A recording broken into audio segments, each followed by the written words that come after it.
کو جانتے بھی نہیں، ایک دوسرے کا پتہ بھی نہیں، لیکن جب یہ نکاح ہوگا اللہ اس کے رسول صلی اللہ علیہ وسلم کے احکام کے مطابق ہوگا۔ یہ لڑکی بھی کہے گی مجھے قبول ہے، مسلمان لڑکا ہے اور مسلمان لڑکا بھی کہے گا مجھے قبول ہے، اور دونوں ایک دوسرے کے لیے حلال ہو جائیں گے۔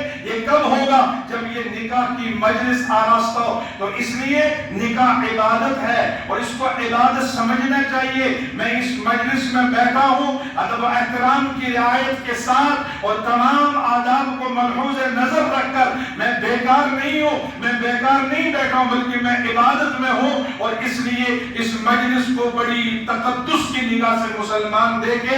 حالانکہ اسلام کا حکم تو یہ ہے کہ اعلنوا النکاح، نکاح کا اعلان کرو، فجعلوها فی المساجد، اور نکاح کرو مسجدن میں اعلان کرو، نکاح مجمع بڑا ہو نکاح میں۔ یہ شریعت کا مقصد ہے، یہ شریعت کا مدعا ہے، اور یہ شریعت چاہتا ہے کہ اعلان نکاح ہو، بڑی مجلس میں نکاح ہو، 4 لوگ بیٹھے ہوئے کمرے میں نکاح۔ یہ اسلام کا مقصد نہیں ہے۔ اسلام چاہتا ہے اس کا اعلان ہو، اور فجعلوها فی المساجد، اور نکاح مسجد میں کرو۔ لیکن اس سنت کو آج امت ترک کر چکی ہے، یہ سنت امت بھول چکی ہے، امت کو یاد ہی نہیں رہا ہے کہ نکاح نبی اکرم صلی اللہ علیہ وسلم کے فرمان کے مطابق مسجد میں ہونا چاہیے۔ اور اگرچہ اس وقت نکاح کی مبارک بادی کے ساتھ یمن دنویم درن یم چیزوں مبارک کہ امو کو یتائی کہ نکاح کے گسن کہتے مسجد میں اب امن دنویم درن سائن طرف مبارک بادی کہ امو کو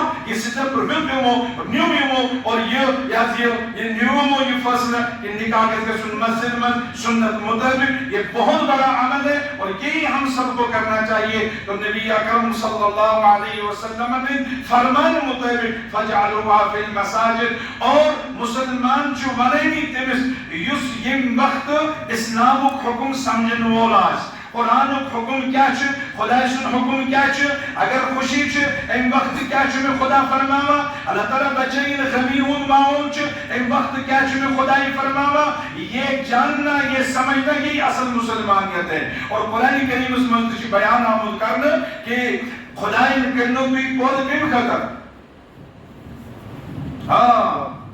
خلقت الجن والانس لیعبدون، خدای کریم کم خطر کود عبادت کے لیے۔